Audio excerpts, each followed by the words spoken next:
उत्तराखंड में चारधाम यात्रा की शुरुआत हो गई है। मुख्यमंत्री पुष्कर सिंह धामी ने हरी झंडी दिखाकर इसका आगाज किया। खरसाली से यमुनोत्री धाम को पालकी रवाना हुई। 22 अप्रैल से हेलीकॉप्टर सर्विस शुरू हो जाएगी। भारी संख्या में श्रद्धालुओं के आने का सिलसिला जारी है और सुरक्षा के पुख्ता इंतजाम किए गए। हेलीकॉप्टर सर्विस की शुरुआत 22 अप्रैल से हो जाएगी। भारी संख्या में श्रद्धालुओं के आने का सिलसिला जारी। खरसाली से यमुनोत्री धाम पालकी रवाना हो गई है। 22 अप्रैल से हेलीकॉप्टर सर्विस शुरू होगी। तो चारधाम यात्रा का आगाज हो गया है। उत्तराखंड में भारी संख्या में श्रद्धालुओं के आने का सिलसिला जारी।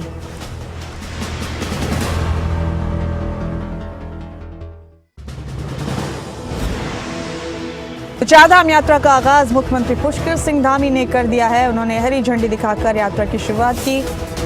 बड़ी खबर है, बड़ी जानकारी आपके टीवी स्क्रीन पर। मुख्यमंत्री धामी ने हरी झंडी दिखाई और यात्रा का आगाज किया। हेलीकॉप्टर सर्विस भी 22 अप्रैल से शुरू हो जाएगी। मेरे साथ हमारे ब्यूरो हेड राव शफात अली जी जुड़ चुके हैं इस खबर पर। राव साहब, बहुत ही मुबारक वक्त श्रद्धालुओं के लिए, जिसका आगाज हो चुका है। चारधाम यात्रा की शुरुआत हो गई है। मुख्यमंत्री पुष्कर सिंह धामी ने इसकी शुरुआत की। 22 अप्रैल से हेलीकॉप्टर सर्विस भी शुरू हो जाएगी। 57 दिन तक ये यात्रा चलेगी और एक बड़ा आयोजन इसे कहा जा सकता है। उत्तराखंड के हवाले से इस वक्त में सरकार की, प्रशासन की जिम्मेदारियों में काफी इजाफा हो जाता है। तफसील से जरा बताइए राव साहब, इस यात्रा के बारे में भी कितनी महत्वपूर्ण है श्रद्धालु के लिए यात्रा, और उत्तराखंड पर यह कितनी बड़ी जिम्मेदारी होती है?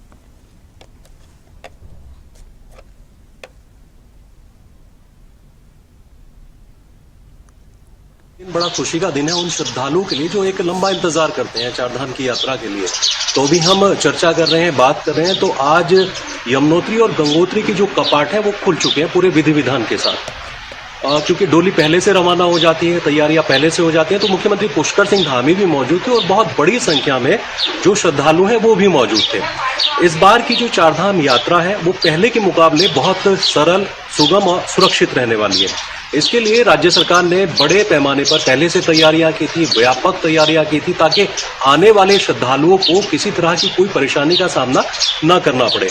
इसको पार्ट में हम समझते हैं, पहला के जो व्यवस्थाएं रहती हैं श्रद्धालुओं के लिए, उनको लेकर के सुनिश्चित किया गया। मुख्यमंत्री पुष्कर सिंह धामी पहले से ही समीक्षा बैठक कर रहे थे। समीक्षा बैठकों में वो दिशा निर्देश जारी कर रहे थे कि किसी भी तरह की कोई परेशानी श्रद्धालुओं को ना हो। इसके साथ सुरक्षा व्यवस्था को लेकर के इस बार चाक चौबंद व्यवस्था है, पहले के मुकाबले बहुत ज्यादा है, और गृह मंत्रालय की ओर से, केंद्र की ओर से भी सुरक्षा का इंतजाम किया गया है। तीसरा, जो स्वास्थ्य व्यवस्थाएं होती हैं उसको लेकर के बड़ी समस्या होती है श्रद्धालुओं के लिए, क्योंकि दूसरे प्रदेशों से या विदेशों से जब श्रद्धालु उत्तराखंड में पहुंचते हैं तो यहाँ का जो मौसम है वो थोड़ा सा अलग होता है, भिन्न होता है। यहाँ सर्द मौसम होता है, तो इसके लिए भी राज्य सरकार ने, स्वास्थ्य विभाग ने, परिवहन विभाग ने तमाम तैयारियां पहले से कर ली थी।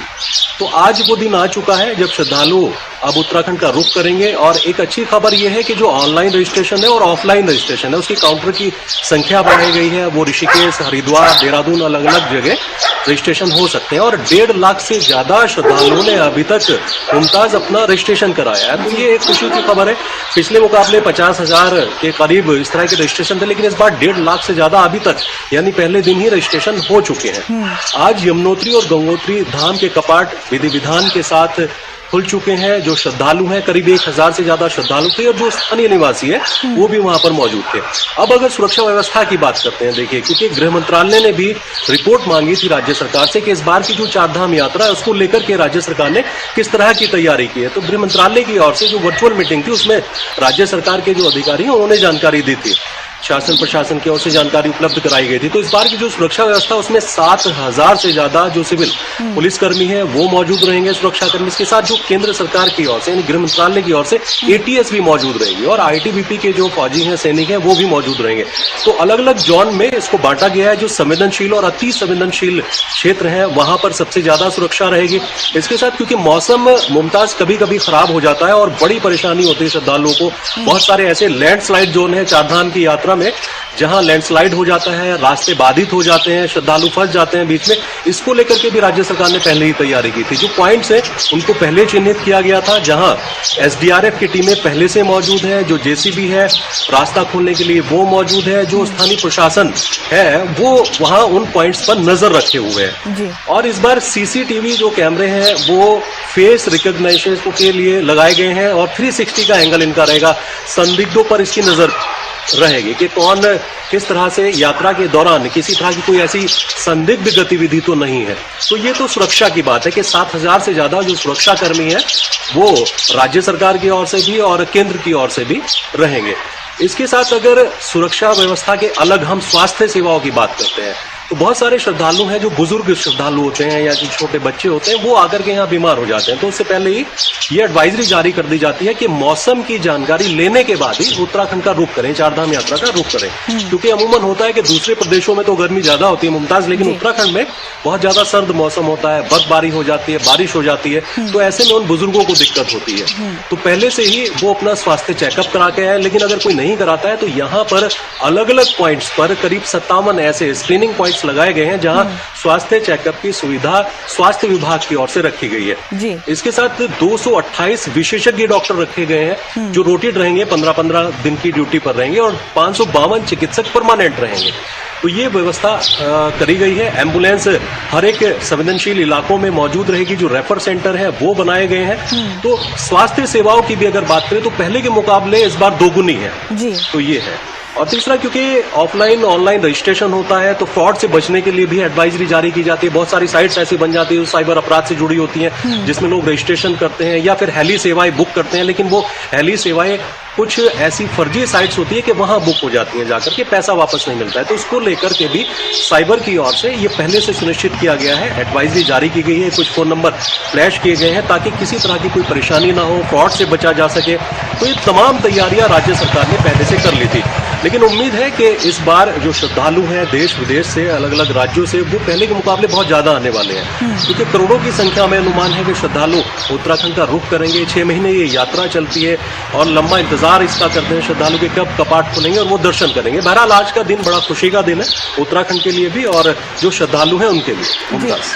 राव साहब, एक तवील अरसे से, एक लंबे वक्त से आपने तो चारधाम यात्रा को मुकम्मल तरीके से कवर किया है, अलग अलग तरीके से, और समझ सकते हैं हम कि उत्तराखंड राज्य पर देश भर के श्रद्धालुओं के इस अकीदे को, इस श्रद्धा को संभालने का ये कितना बड़ा मौका होता है। आमतौर पर एक राज्य की जितनी जिम्मेदारियां होती है, उत्तराखंड को इस वक्त में कई गुना ज्यादा इंटेंसिटी के साथ तमाम जिम्मेदारियों को निभाना होता है, चाहे वो सुरक्षा व्यवस्था की बात हो, चाहे वो मेडिकल टर्म्स में हम बात कर लें, या फिर तकनीकी तौर पर भी अब यात्रा को और ज्यादा आसान बनाने के लिए सरकार की तरफ से काफी कोशिशें की गई हैं। तो कितना बड़ा आयोजन है ये राज्य के लिए राव साहब, क्योंकि इतने सालों से आपने कवर किया है चारधाम यात्रा को, और इसके लिए मेरे ख्याल है पूरे साल ही तैयारियां की जाती हैं।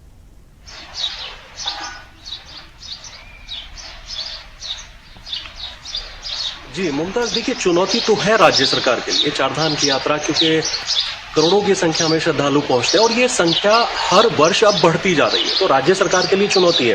लेकिन अगर सुविधाओं की बात करें तो पहले इतनी सुविधाएं मुमताज नहीं हुआ करती थी।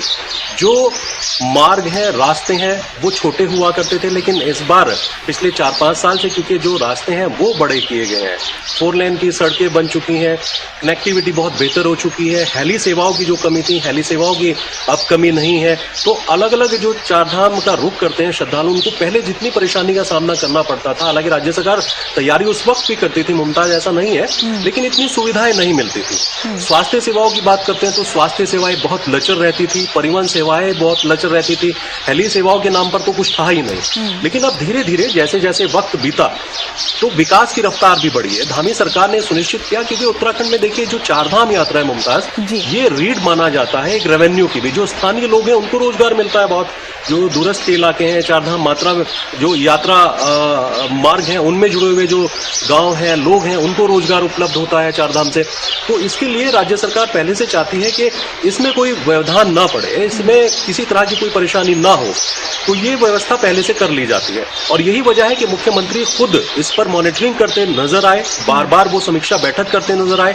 ऐसा नहीं कि सिर्फ एक बार इसमें समीक्षा बैठक हुई हो या एक ही बार दिशा निर्देश जारी किए गए हो, एडवाइजरी जारी की गई हो। मुख्यमंत्री खुद नजर बनाए हुए थे और सख्त आदेश दिए थे कि इस बार की जो चारधाम यात्रा है वो सुरक्षित तो हो ही, लेकिन सुगम हो, क्योंकि सुगम अगर यात्रा होगी तो बड़ी संख्या में श्रद्धालु आएंगे।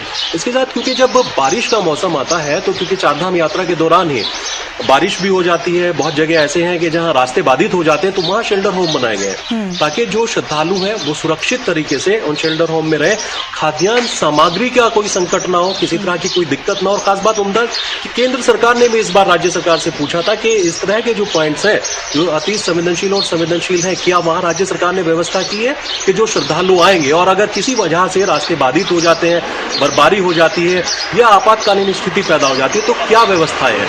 तो राज्य सरकार ने एक जो डाटा है वो दिया था केंद्र सरकार को कि इस तरह की व्यवस्था राज्य सरकार ने की है कि जहां इस तरह की मुश्किलें आएंगी तो वहां पहले से शेल्टर होम में स्थानीय प्रशासन मौजूद रहेगा, जवान मौजूद रहेंगे, किसी तरह की कोई परेशानी नहीं होगी। तो केंद्र सरकार भी इस बात को लेकर मुतमईन थी कि राज्य सरकार ने इस बार पहले के मुकाबले बहुत अच्छी तैयारियां की हैं। लेकिन इतना कह सकते हैं, देखिए चुनौतियां हैं, हर बार हर यात्रा में कुछ ना कुछ नई चीजें, नई बातें, नई मुश्किलें सामने आती हैं और उनका हल अगले वर्ष में निकाला जाता है। जी जी, चलिए तमाम श्रद्धालुओं को शुभकामनाएं भी देते हैं हम राव शफात थे कि उनकी यात्रा बेहद खूबसूरत हो और श्रद्धा और अकीदे से भरी हो। बहुत शुक्रिया राव शफात आपका, आप जुड़े मेरे साथ। और इस बीच कुछ तस्वीरें अपने दर्शकों को हम दिखाएंगे ज़रूर।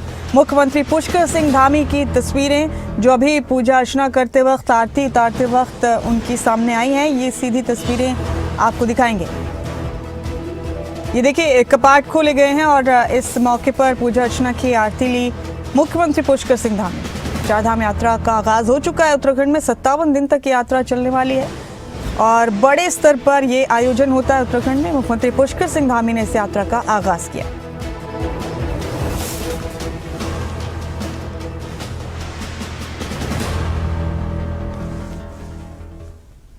तो खरसाली से यमुनोत्री धाम पालकी रवाना हो गई है और 22 अप्रैल से हेलीकॉप्टर सेवा भी शुरू हो जाएगी।